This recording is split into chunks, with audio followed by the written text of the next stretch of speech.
창원에 살고 있는 평범한 전업주부 50대 여자입니다. 다음 달이면 우리 첫째 딸이 시집을 가는 날이랍니다. 고아원에서 우리 큰딸을 처음 봤던 날, 그리고 딸아이를 처음 우리 집으로 데리고 왔던 그날이 아직도 어제 일처럼 생생한데, 제품을 떠나 시집을 간다고 하니 마음이 싱숭생숭하면서 슬프기도 하고 마음이 많이 힘드네요. 고아원에서 딸을 데리고 오는 과정도, 딸아이를 데려와 키우는 과정도 결코 순탄치만은 않았습니다. 남들처럼 완벽한 평범한 가정이 될 수 없을 거란 건 알고 있었고, 각오도 했었지만 정말 힘들더군요. 딸아이를 키우면서 가장 힘들었던 순간을 하나 꼽으라고 하면, 딸아이가 20살 때 친부분을 찾아가 일어난 일을 뽑을 수 있을 것 같습니다. 그 당시 주변 사람들은 저에게 역시 검은 머리 짐승은 거두는 게 아니라며 제 딸을 욕했지만, 저는 끝까지 제 딸을 포기하지 않았습니다. 그땐 정말 죽는 걸 두려워하지 않고 목숨을 걸고 제 딸을 지켰었던 것 같아요. 그 덕분에 딸아이가 다시 제 품으로 돌아와 이렇게 시집도 갈 수 있게 된 게 아닌가 싶습니다. 딸아이를 시집 보내기 전 그날의 일을 한번 여러분들과 함께 회상해 보려고 합니다. 저희 친정아버지가 고아원 출신이십니다. 그래서 어릴 때부터 저는 친정아버지를 따라 고아원을 제 집처럼 드나들며 봉사활동을 많이 했었습니다. 보고 자란 것이 있어 성인이 돼서도 저는 혼자서 고아원에 자주 들려 아이들을 돌보아 주었습니다. 남편을 만난 곳도 바로 제가 봉사활동을 다니고 있던 고아원이었죠. 은양 씨는 정말 대단한 것 같아요. 저는 회사 선에 끌려서 1년에 2번 정도 봉사활동을 하는데도 힘들거든요. 세상에 은영 씨 같은 사람 또 없을 것 같아요. 에이, 아니에요. 티가 안 나서 그렇지. 세상에 알고 보면 남을 돕고 사는 사람들이 정말 많아요.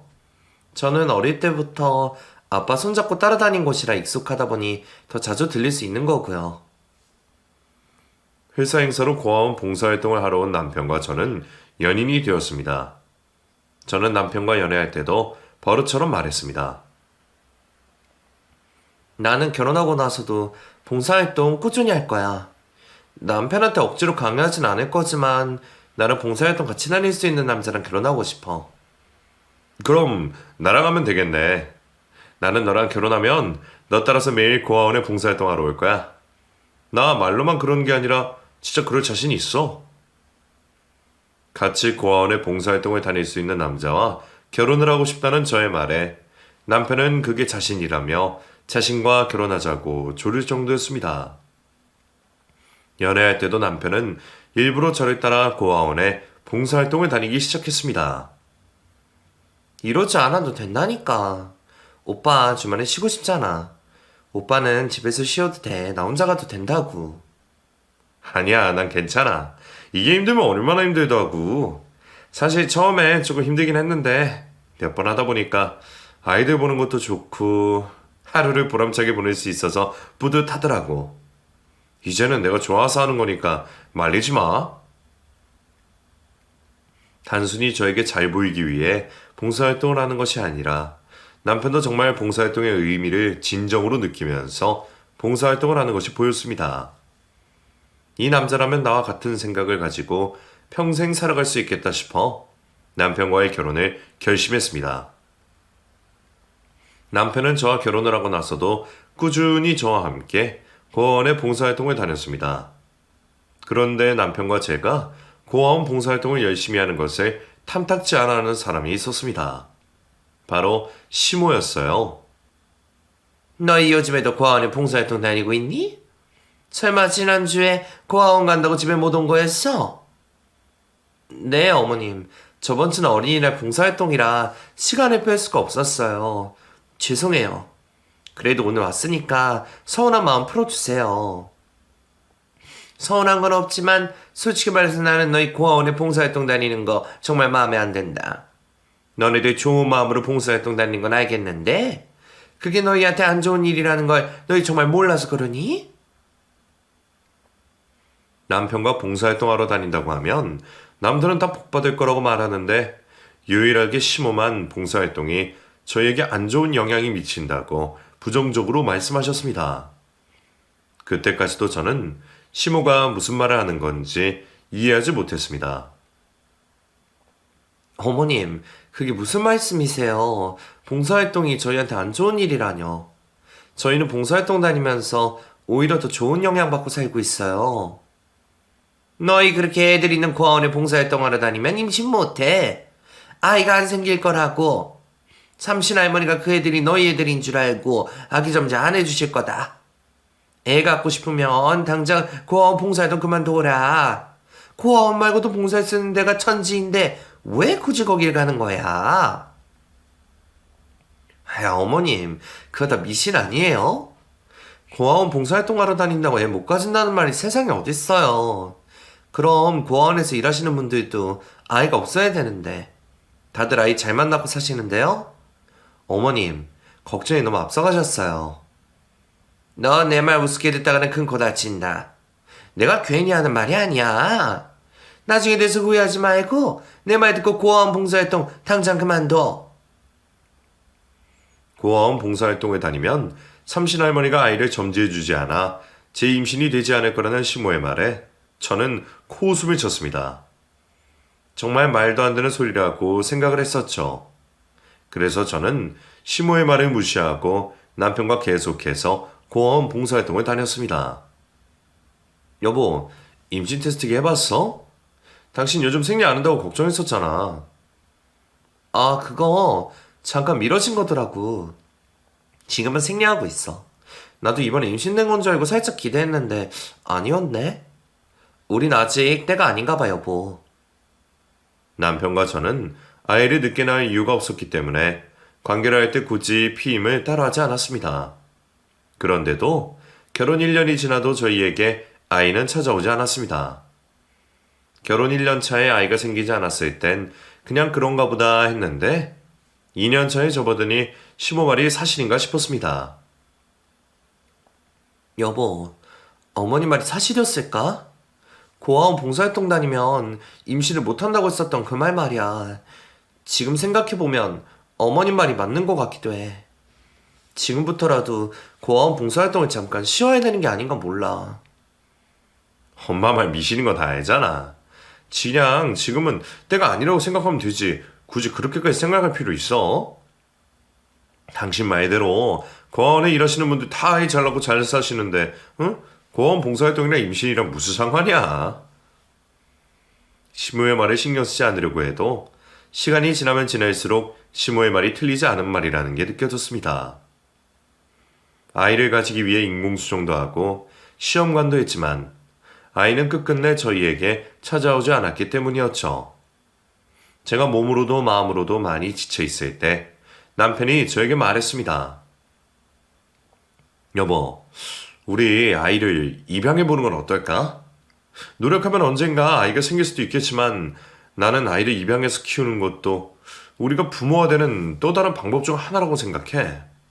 나는 당신이랑 고아원에 봉사활동하러 다니면서 능력만 된다면 나도 아이를 입양해서 키우고 싶다는 생각을 자주 했었어. 당신 생각은 어때? 아이를 입양해서 키워보는 게 어떻겠냐는 남편의 제안에 솔직히 저는 정말 당황스러웠습니다. 남편이 그런 생각을 가지고 있을 거라고 예상 못해서 당황스러운 것도 있었지만 저는 제 아이 없이 고아원에서 다른 아이를 입양할 생각이 없었습니다. 부모가 될 준비도 없이 아이 입양을 하는 건 섣부른 선택이라고 생각을 했었거든요. 나도 입양 생각은 당연히 하고 있었지. 근데 내가 낳은 아이 없이 입양할 생각은 없었어. 그래서 나 지금 당신 제안이 조금 당황스러워. 근데 나도 잘 생각해 볼게. 당신 말대로 아이를 입양하는 게 우리가 부모가 될 수 있는 또 다른 방법인 것 같아. 고민을 오래 하기는 했지만 저는 남편의 제안을 따르기로 했습니다. 저희가 아이를 입양하기로 했다고 하자 저희 친정부모님은 저희를 걱정하시면서도 좋은 결정을 내린 거라고 응원해 주셨습니다. 하지만 시모는 예상대로 저희의 입양 결정을 극구 반대하셨습니다. 그렇게 맨날 남이 버린 애들 돌보더니 귀엽고 남의 애를 데려다 키우는구나. 이럴까봐 내가 고아원 봉사활동 다니지 말라고 했던 거 아니야. 너희 정말 피 한 방울 안 섞인 남의 애 데려다 키울 자신 있어? 내 배로 낳은 내 새끼 키우는 것도 힘든데 어떤 사람 빗줄인지 어디 출신도 모르는 애를 데려다 키울 자신 있냔 말이야. 어머님, 저희 정말 자신 있어요. 저희 아버지를 보세요. 저희 아버지도 입양되셔서 훌륭한 부모님 밑에서 건강하게 잘 자라셨잖아요. 저희 아이 데려다가 내가 낳은 내 새끼처럼 키울 자신 없었으면 데리고 올 생각도 하지 않았을 거예요. 저희도 어머님 심정 이해해요. 그러니까 어머님도 결국엔 입양을 선택하게 된 저희 심정도 이해해 주세요. 시모의 반대가 크기는 했지만 결국엔 고아원에서 아이를 데려다 키우는 것을 허락받을 수 있었습니다. 남편과 저는 아들, 딸 가리지 말고 마음이 가는 아이로 데려오자고 약속을 하고 고아원으로 갔습니다. 입양 절차를 받기 위해 고아원에 갔을 때 저는 한눈에 제 가족될 딸아이를 알아보았습니다. 당시 제 딸아이는 태어난 지 8개월밖에 안 된 아이였는데 팔에 커다란 갈색 점이 하나 있었습니다. 여보, 나 저기 팔에 점이 있는 저 아이한테 자꾸 눈길이 가는데 눈길이 가는 아이가 있어? 당신 나랑 통했네. 이상하게 방에 들어오자마자 나도 저 아이부터 눈에 들어왔어. 저 아이가 우리랑 같이 살게 될 운명인가 봐. 남편도 저와 같은 아이를 생각하고 있었습니다. 그래서 저희는 고민 없이 바로 팔에 큰 점이 있는 저희 딸아이를 입양하게 되었습니다. 여보, 내가 아기 이름 생각해봤는데 봄이 어때? 봄에 만난 소중한 아이니까 봄이라고 지으면 어떨까 싶어서 생각해봤어. 나도 봄이랑 관련된 이름이면 어떨까 했는데 봄이란 이름 너무 예쁘다. 우리 아이 이름 봄이로 하자. 딸아이를 입양하고 난 후 남편과 저는 임신이 되지 않아 슬퍼했던 그 시간들이 아깝게 느껴질 정도로 행복했습니다. 분명 입양한 아이인데 제 배로 낳은 것 같고 그만큼 딸아이가 예뻐 보였습니다. 딸아이 입양을 반대했던 시모도 막상 아이를 데려가니 싫어하시기보다는 신기해하는 눈치셨습니다. 얘 고아원에서 데리고 온 애 맞니? 희한하게 애 얼굴에 너희들 얼굴이 다 있다. 모르는 사람이 보면 진짜 너희가 낳은 애인 줄 알겠어? 어머님이 보시기에도 봄이가 저희들 닮은 것 같아요? 저희 엄마랑 아빠도 봄이 보자마자 저 어릴 때 쏙 빼닮은 것 같다고 하더라고요. 그런 거 생각도 못하고 데리고 왔는데 신기하네요. 그래? 사돈들이 그랬단 말이야? 나는 우리 규진이 어릴 때 모습이 보이는데? 얘가 너희들 쏙 빼닮아서 눈길이 갔나 보다. 어이구, 너는 부모 참 잘 만났다? 세상에 이런 부모가 어디 있니? 너는 너희 엄마 아빠 속 섞이지 말고 착하게 자라라. 사람들이 우리 딸아이를 보면 다 저와 남편을 닮을 것 같다고 말했습니다. 시모 말대로 그래서 제 딸아이가 남편과 제 눈에 들어온 듯 했습니다. 남편과 저는 서툰 초보부모였지만 정말 최선을 다해 정성을 쏟아 딸아이를 키웠습니다. 그런데 어느 날 저희에게 또 다른 새로운 아이가 찾아왔습니다. 여보, 혹시나 해서 임신 테스트 해봤는데 두 줄이 떴어. 병원 가서 제대로 다시 확인해봐야 될 것 같아. 딸아이를 입양한 지 1년 정도 됐을 때 저희에게 둘째 아이가 찾아왔습니다. 처음엔 정말 믿을 수가 없었습니다. 딸아이를 입양하고 나서는 아이를 키우는 게 정신없기도 했고 딸아이 한 명이면 충분하다 생각해서 임신 자체를 아예 포기하고 살고 있었습니다. 그래서 제가 임신을 했다는 사실 자체가 거짓말 같았습니다. 여보, 나는 이게 다 우리 봄이인 것 때문인 것 같아. 봄이가 복덩이라서 그래서 봄이 동생을 임신할 수 있었던 것 같아. 나도 그렇게 생각하고 있었어. 우리 봄이가 엄마랑 아빠한테 동생이라는 선물을 준 것 같아. 우리 봄이 정말 복덩이야, 복덩이. 남편과 저는 딸아이 덕분에 둘째 아이를 임신할 수 있었다고 생각했습니다. 그래서 저희에게 딸아이는 복덩이 같은 존재였어요. 저희 임신 소식을 시모에게도 전했습니다. 어머님, 저희 둘째 가졌어요. 임신 테스트기를 해봤는데 두 줄이 나와서 병원에 갔더니 지금 7주 차라고 하더라고요. 어머님 축하드려요. 내년에 둘째 손주 보실 수 있을 것 같아요. 아직 딸인지 아들인지 모르지? 그래, 너희 둘 다 몸에 문제가 없으면 이렇게 아이가 생겨야 되는 게 정상이지. 지금이라도 너희 아이가 생겨서 천만 다행이다. 봄이 아빠랑 저는 이게 다 봄이 덕분이라고 생각하고 있어요. 어머님도 그렇게 생각하지 않으세요? 봄이가 저희 집에 들어오고부터 봄이 아빠도 잘 되고 저도 잘 되고 아이도 생기고 봄이가 복덩이인 것 같아요, 어머님. 둘째 아이를 가진 것도 좋고 그게 다 제 딸아이 덕분인 것 같아 제가 신이 나서 시모에게 말을 했지만 시모는 찝찝한 표정을 지으셨습니다. 시모의 표정을 보니 시모의 입에서 좋은 말이 나오지 않을 것 같은 느낌이 들었습니다. 너희 봄이 데리고 온 지 지금 얼마나 됐지? 1년은 됐나? 네, 이제 1년 됐어요. 봄이 진짜 많이 컸죠, 어머님. 요즘엔 말도 많이 늘어서 얼마나 예쁜지 몰라요. 1년이면 그리 긴 시간도 아니고 정이 들어봐야 얼마나 들었겠니? 너희들 피 섞인 진짜 애 생겼으니 그 애는 그냥 파양해보는 게 어떻겠니? 내 자식 태어나면 또 마음이 달라지잖아? 딸아이를 파양하라는 시모의 말을 듣자마자 그 자리를 박차고 일어나고 싶었지만 너무 충격받고 어이가 없어서 몸이 움직이지 않았습니다. 그리고 제 입에서는 어떤 소리도 나오지 않았죠. 어떻게 사람이 저런 말을 할 수 있나 싶었습니다. 입양되고 파양당한 애도 많다면서 다 그럴 만한 이유가 있으니 그렇게 되는 거 아니겠니? 너희들 애 둘이나 키울 자신이 있어? 애 둘 키우는 거 장난 아니게 힘드니까 지금이라도 봄이를 파양해. 봄이 파양하고 너희 애들이나 더 신경 써서 잘 키워. 어머님, 어떻게 그렇게 말씀하실 수 있으세요? 봄이 저희 딸이에요. 파양하기는 뭘 파양해요? 제 아이 생겼다고 파양할 거면 입양하지 않았을 거예요. 그래, 마음이 아프겠지. 정이 어느 정도 들었으니 파양하는 게 쉽진 않겠지. 그래도 네 새끼한테 줄 수 있는 사랑을 남의 새끼한테 나눠주는 게 말이 되니?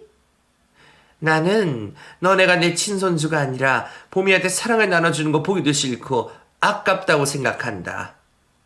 사랑도 사랑이지만 애 키우는데 돈이 한두 푼 드니? 제 눈에 시모는 악마처럼 보였습니다.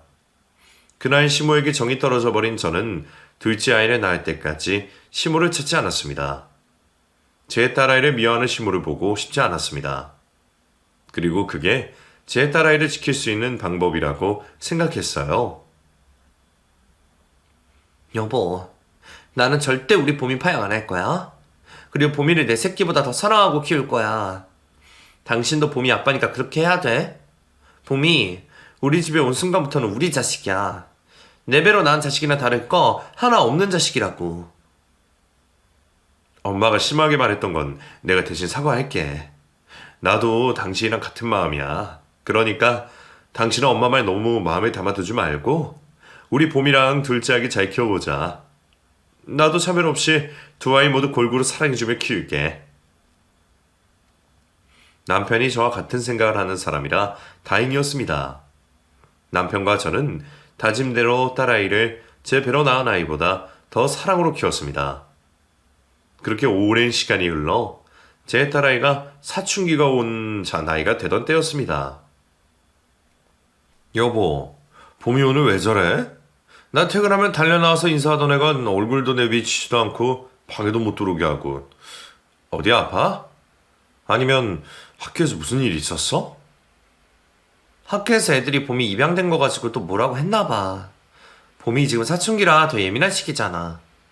그래서 초등학교 다닐 때보다 더 힘들어하는 것 같아. 일단 지금은 내버려 두고 나중에 봄이 괜찮아지면 우리 같이 이야기해보자, 여보.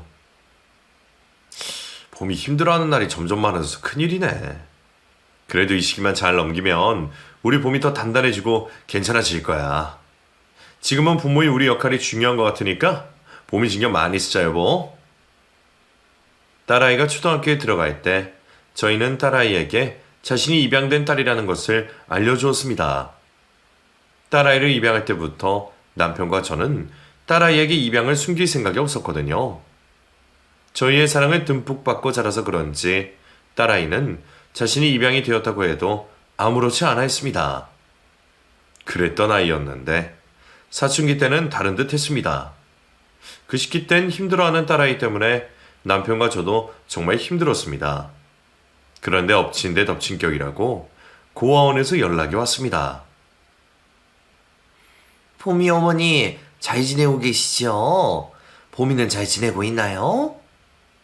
원장님, 우리 봄이 잘 지내고 있어요. 요즘 사춘기라 그런지 좀 예민한 시기기는 해요. 그나저나 원장님 무슨 일로 전화 주셨어요? 봉사자 필요하세요? 그게 아니라요. 봄이 친부모님들이 고아원으로 찾아오셨어요. 봄이 보고 싶으시다고 봄이 볼 수 있게 해달라고 하더라고요. 딸아이를 데려와 10년 넘게 키우면서 저는 딸아이의 친부모에 대해 들은 것이 하나도 없었습니다. 그리고 그동안 단 한 번도 친부모들이 딸아이를 찾지 않았었죠. 그래도 언젠가 한 번쯤은 딸아이의 친부모가 딸아이를 찾지 않을까 했는데 그 시기가 제 생각보다 갑자기에 너무 일찍이라 많이 당황했습니다. 봄이 친부모님들이 왜 갑자기 봄을 찾으신대요? 그동안 한 번도 찾지 않으시다가 왜 갑자기 봄을 찾아오신 거래요? 봄이가 어떻게 지내고 있는지 궁금하신가 봐요. 일단 봄이 어머니 의견 여쭙고 싶어가지고 연락드렸어요.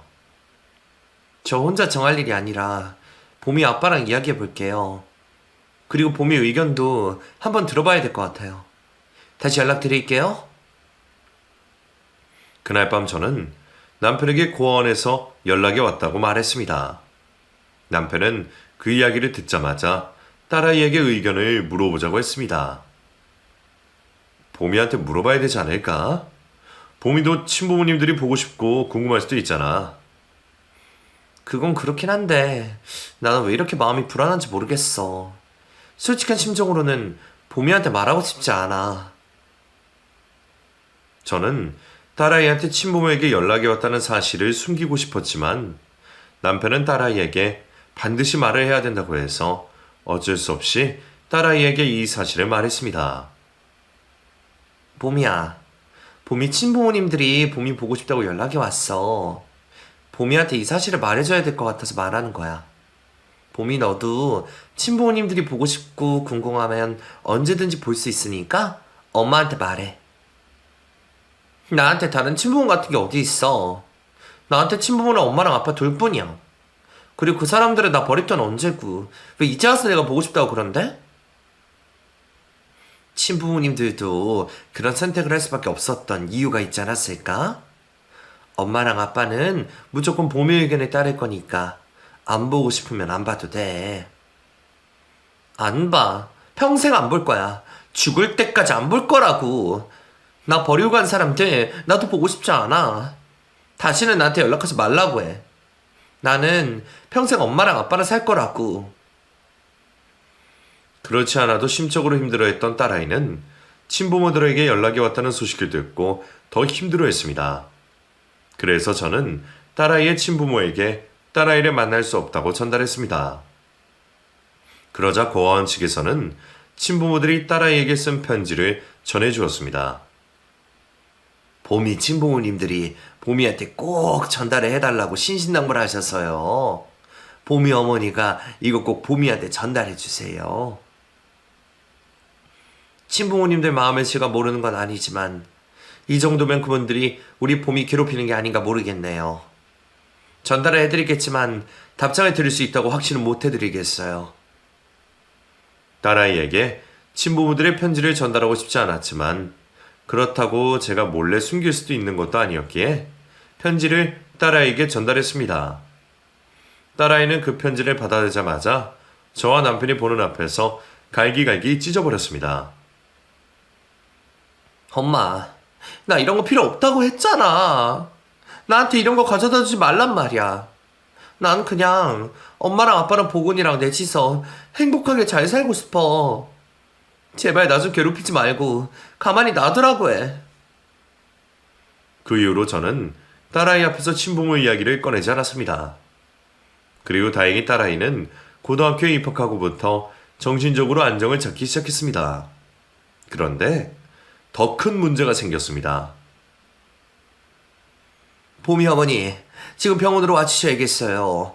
봄이가 갑자기 쓰러져서 응급실로 옮겨졌어요. 고등학교에 들어간 딸아이가 갑자기 쓰러졌다는 소식을 듣고 달려가 보니 딸아이가 저혈압이란 이야기를 들었습니다.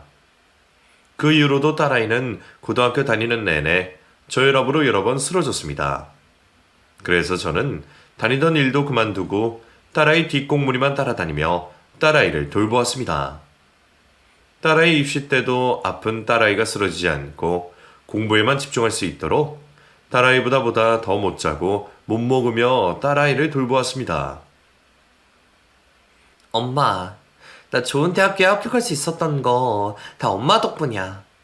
나 대학교 졸업하고 좋은 회사 들어가서 돈 많이 벌면 엄마한테 꼭 효도할게. 엄마 그동안 나 때문에 고생 많았어. 그리고 정말 고마워. 감사하게도 딸아이는 아픈 와중에도 공부를 열심히 해주어 좋은 대학교에 들어갈 수 있었습니다. 앞으로 우리 딸 승승장구할 일만 남았구나.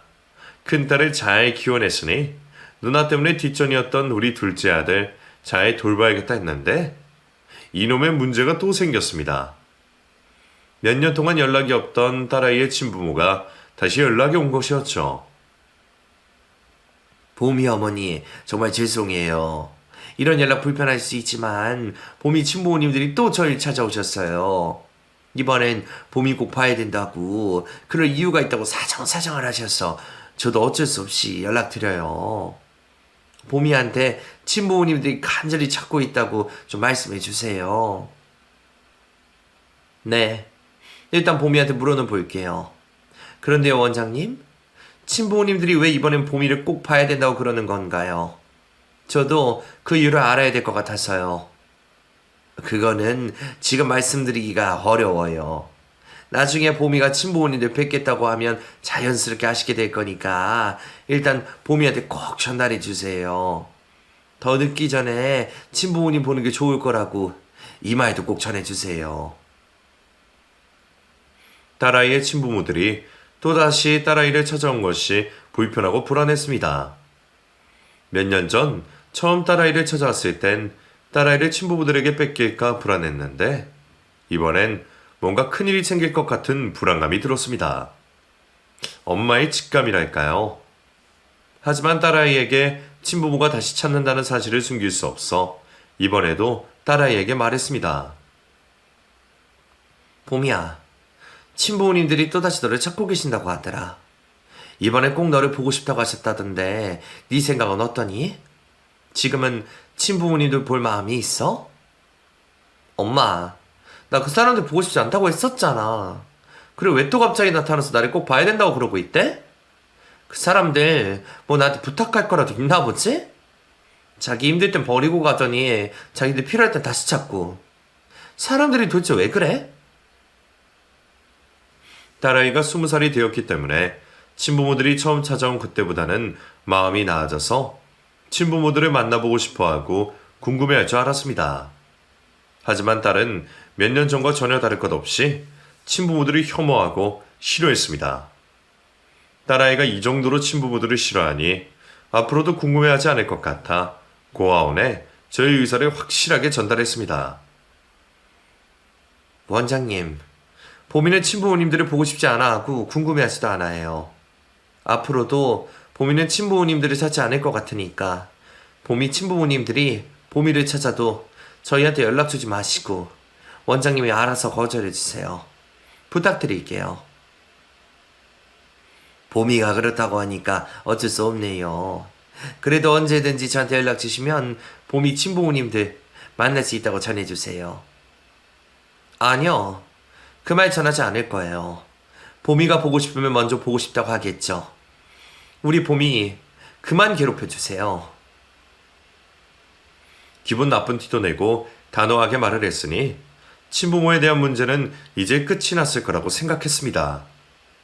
그런데 얼마 지나지 않아 딸아이가 먼저 친부모에 대해 이야기를 꺼냈습니다. 엄마, 아빠, 나 엄마랑 아빠한테 할 말 있어. 얼마 전에 친부모님들이 나 찾는다고 했었잖아. 왜 봄이야? 갑자기 친부모님들이 궁금해졌어? 원장님한테 말씀드려서 친부모님들 만나뵐 수 있게 해달라고 할까? 그게 아니라 엄마랑 아빠한테는 미안하지만 나 친부모님들이랑 같이 살고 싶어. 이 말하려고 했던 거야. 친부모를 잠깐 보겠다는 것도 아니고 친부모와 함께 살고 싶다는 딸아이의 말에 뒤통수를 크게 한 대 맞은 기분이었습니다. 배신감이 들기도 했지만 그것보다 마음이 무너지는 느낌이 들었습니다.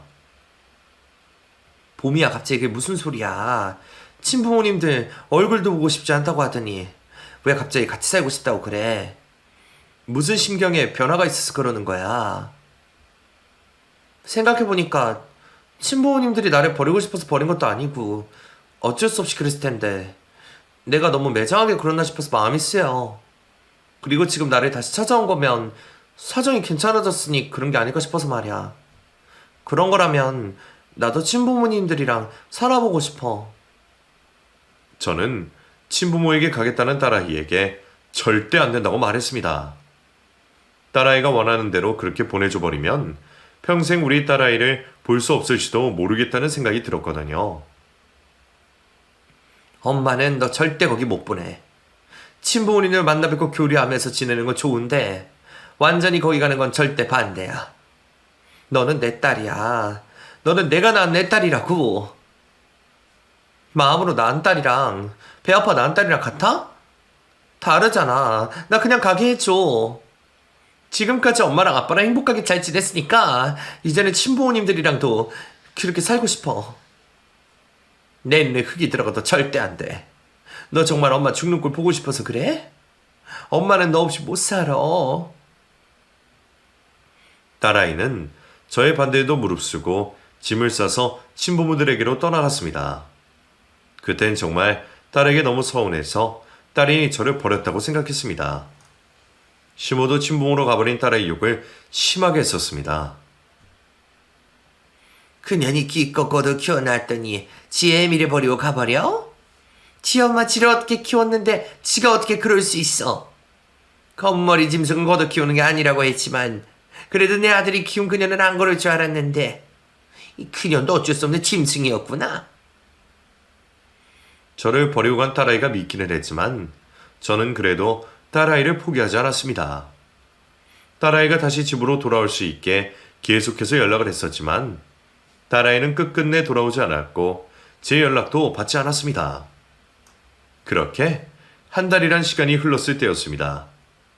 제가 마트에서 캐셔로 일을 하고 있는데 딸로 보이는 어떤 젊은 여자와 부모로 보이는 부부가 왔었습니다. 딸로 보이는 젊은 여자가 모자를 푹 눌러 쓰고 마스크까지 쓰고 있어서 누군지 못 알아봤는데 그 젊은 여자가 계산을 끝내고 갈 때 저에게 쪽지 한 장을 건넸습니다. 마치 같이 온 부모들을 보지 못하게 건네는 것 같은 느낌이 들어 저는 그 쪽지를 조심스럽게 열어보았습니다. 엄마, 나 여기 좀 꺼내주세요. 라는 내용과 함께 처음 보는 집 주소가 적혀 있었습니다. 글씨가 누가 봐도 제 딸의 글씨체였어요. 쪽지를 확인한 저는 바로 딸아이를 뒤쫓아갔지만 딸아이의 모습은 그 어디에도 보이지 않았습니다. 근무를 하던 중이었지만 저는 바로 제 옷으로 갈아입은 후 주소가 적힌 동네로 달려갔습니다. 죄송한데요. 제가 지금 이 주소에 적힌 집을 찾고 있는데 어디쯤인지 알 수 있을까요? 이 근처인 것 같은데 건물이 안 보여서요.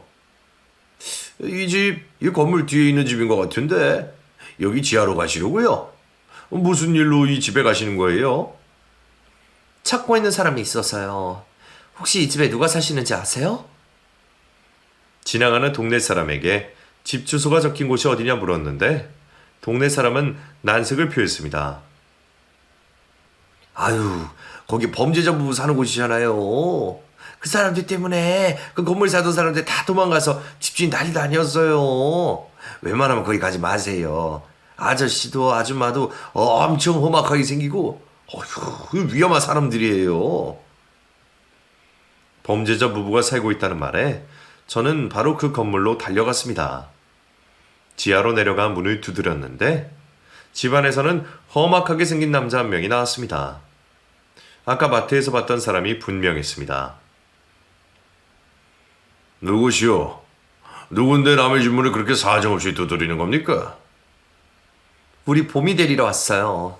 우리 봄이 안에 있죠? 당장 우리 봄이 불러주세요. 봄이요? 아, 걔 말하는 거요? 걔 여기 없으니 돌아가세요. 보안이 걔 키워준 양엄마 같은데 걔 여기 없으니 다시는 찾아오지 마시고요. 근데 누가 여기 주소 알려주는 거요? 그건 그쪽에 알 필요 없고요. 우리 딸 내놓으시라고요. 안에 우리 봄이 있는 거 다 알아요. 비키세요. 제가 어떻게든 딸아이의 친부를 밀고 집 안으로 들어가려고 했지만 친부가 저를 세게 밀어버리는 바람에 저는 힘없이 바닥으로 내동댕이 젖고 말았습니다. 비인간이 사람 말을 개통으로 알아먹어? 좋은 말로 할 때 꺼지라고. 여기가 감히 어디라고 찾아와. 그리고 걔 내 딸이야. 당신 딸 아니라고. 꺼져. 엄마, 나 안에 있어. 엄마, 나 좀 살려줘. 엄마. 그 순간 집안에서 딸아이의 울부짖음이 들렸습니다. 딸아이의 목소리를 듣자마자 어디서 힘이 나온 건지 저는 문 앞에 버티고 서 있는 딸아이의 친부를 밀고 집 안으로 들어갔습니다. 집 안으로 들어가니 제 딸아이가 거짓골로 구석에 앉아 있었습니다. 그리고 그 앞에는 딸을 감시하고 있는 딸아이의 친모가 있었습니다. 봄이야, 이게 도대체 다 무슨 일이야. 이리 와. 엄마랑 얼른 집으로 돌아가자. 저기요. 남의 집에 쳐들어서 이게 다 무슨 짓이에요? 경찰에 신고하기 전에 돌아가세요. 그리고 내가 내 딸이에요. 어디 감히 남의 딸을 데려가려고 해? 낳기만 하면 다 부모인 줄 알아요? 봄이야, 일단 엄마 폰으로 경찰부터 불러. 그리고 당신들, 내 딸한테 도대체 무슨 짓을 하고 있었던 거야? 내 딸 꼴이 이게 도대체 뭐냐고? 저는 딸아이에게 경찰을 부르라고 한 뒤 딸아이를 제 뒤로 숨겼습니다. 그러자 딸아이의 친부와 친모가 무섭게 제 곁으로 다가왔습니다. 이 여편네가 한 대 맞아야 정신을 차리나. 내가 나가라고 했지. 좋은 말로 할 때 안 나간 네 잘못이라고 해라. 딸아이의 친부는 손을 높이 들어 올렸습니다. 그렇게 딸아이와 저 그리고 딸아이의 친부모들이 하나로 엉켜 몸싸움이 일어났고 저는 그만 정신을 잃고 말았습니다. 눈을 떴을 때 저는 응급실에 누워 있었고 다행히 제 옆에는 남편과 딸아이가 앉아 있었습니다. 봄이야, 봄이 괜찮아? 다친 데 없어? 도대체 거기서 무슨 일을 겪고 있었던 거야? 엄마, 나는 괜찮아. 근데 엄마가 머리를 맞아서 거기서 쓰러졌어. 다 나 때문이야. 엄마 정말 미안해. 엄마 말 듣고 거기로 가면 안 됐었는데 나는 엄마랑 아빠 지키고 싶어서 그랬던 거야. 정말 미안해. 딸아이 입에서 전혀 상상도 못한 이야기가 흘러나왔습니다. 고원 원장님이 내 연락처를 친부모님들한테 알려줘서 친부모님들이 나한테 개인적으로 연락을 했었어. 친아버지가 간이식을 받아야 되는데 내가 해주면 좋겠다고 연락을 했던 거야. 내가 싫다고 했더니 그렇게 해주지 않으면 엄마랑 아빠랑 보근이 가만히 안 두겠다고 협박을 해서 나는 그게 무서워서 친부모님들한테 갔었던 거야. 근데 너 엄마 일하는데 그 사람들이 어떻게 온 거야? 그 집에 갇혀 있었던 거 아니야? 거리도 멀던데 거기 도대체 어떻게 온 거냐고. 내가 좋은 데 가서 맛있는 거 사드릴 테니까 바람 쐬러 가자고 꼬셨어. 그리고 지나가는 길에 마트에 가서 장 좀 보자고 해서 갔던 거야. 그날 엄마 없을까봐 걱정했는데 엄마가 있어서 다행이었어. 모든 사실을 알게 된 저는 딸아이의 친부모들을 경찰에 신고했습니다. 폭행죄뿐만 아니라 협박죄까지 포함해 적용시킬 수 있는 죄는 다 적용을 시켜 신고를 해버렸죠. 그리고 고아원 원장에게도 찾아가 모든 걸 엎어버렸습니다. 봄이 어머님 정말 죄송해요. 봄이 친아버지가 죽을 병에 걸렸다고 죽기 전에 봄이 얼굴 꼭 보고 싶다고 사정을 하셔서 저는 그게 너무 안타까워서 알려준 거였어요. 그분들이 그러실 거라고는 정말 상상도 못했습니다. 제가 정말 죽을 죄를 졌습니다.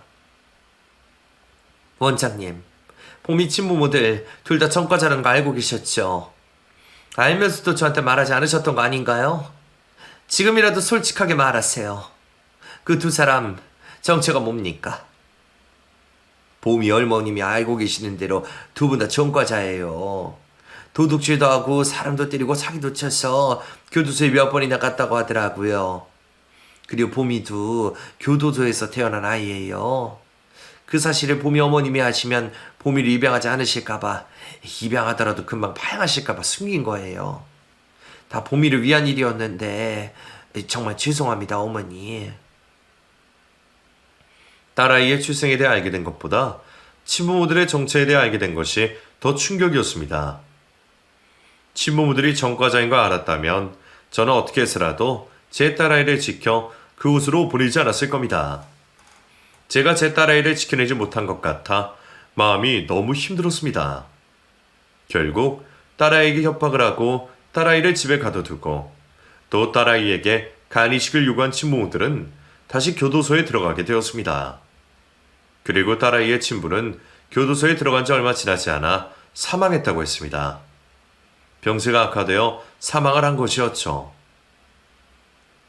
여보, 봄이한테는 이 사실 알리지 말자. 봄이가 알면 신경만 쓰지 좋을 거 하나도 없을 것 같아. 우리 앞으로 봄이 앞에서 절대 친부모 이야기 꺼내지 말도록 하자. 저희는 그날 이후로 딸아이 앞에서 친부모 이야기를 꺼내지 않았습니다. 딸아이도 저희 앞에서 친부모 이야기를 꺼내지 않았죠. 그때의 상처가 금방 아물지는 않았지만 시간이 약이라고 어느 순간부터는 딸아이도 저도 괜찮아진 것 같았습니다. 그리고 저희 가족들은 금방 다시 일상을 되찾을 수 있었습니다. 딸아이는 예전에 밝았던 소녀로 돌아가 대학교도 잘 다니고 무사히 졸업도 잘 해 좋은 회사에 취직도 했습니다. 그리고 좋은 남자를 만나 곧 결혼을 앞두고 있죠. 저는 딸아이에게 참 고맙습니다. 서툰 부모에게와 건강하게 잘 자라준 것이 얼마나 고마운지 모릅니다. 저는 딸아이를 처음 만났을 때부터 지금까지 그래왔던 것처럼 남은 제 생도 제 딸아이와 제 아들의 행복과 평안을 기도하며 살 것 같습니다. 부모의 삶은 자식의 것이지 제 것이 아닌 것 같습니다. 제 삶이 제 것이 아니라고 해도 저는 제 아이들이 행복할 수만 있다면 그것도 좋습니다. 제가 유별난 엄마인가요? 다들 이렇게 살고 계시는 거겠죠? 그럼 저는 여기서 제 이야기를 마무리하겠습니다. 감사합니다.